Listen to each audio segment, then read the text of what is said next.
अस्सलामुअलैकुम। तो welcome back after 5 year ago, 5 साल बाद वेलकम जनाब जी। 5 साल पहले मैं रिएक्शन चैनल बनाया सीगा ते हुण मैं सोचा क्यों ना व्लॉगिंग की जाए।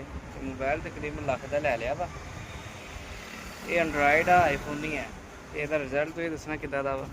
तो माशाल्लाह ना होर ये मैं हूँ, ये मेरे साथ वाली खच है। और ये हम है। वाओ, ये खच है, ब्यूटीफुल। ये खच है, यार मेरी ये मैं अखा हूँ। यार मजाक नहीं, आज मजाक तो लावा ना, मेरी अखा बड़ी सोहनियां लगन दी मेरी। फिल्टर हटा के दिखा दिए। की रहना ਇਹਦੀ ਇੱਕ ਤਸਵੀਰ ਨਾ ਫਿਲਟਰ ਤੋਂ ਬਗੈਰ ਵੀ ਮੈਂ ਵੀਡੀਓ ਦੇ ਵਿੱਚ ਲਗਾਉਂਗਾ। ना ना ਤੁਸੀਂ ਵੇਖਣਾ ਵਾ ਕਿੰਨੇ ਸੋਹਣੇ आ ਲੱਗਦੇ। दे जवानियां। अच्छा तो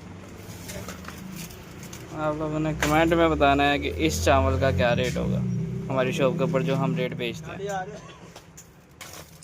अस्सलाम वालेकुम गाइस। और ये इस चावल का क्या रेट होगा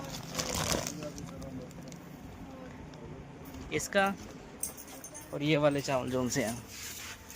ज़मीन आसमान का फ़र्क है। रेट बताने आपने मेंशन करने नीचे कमेंट के अंदर फटाफट।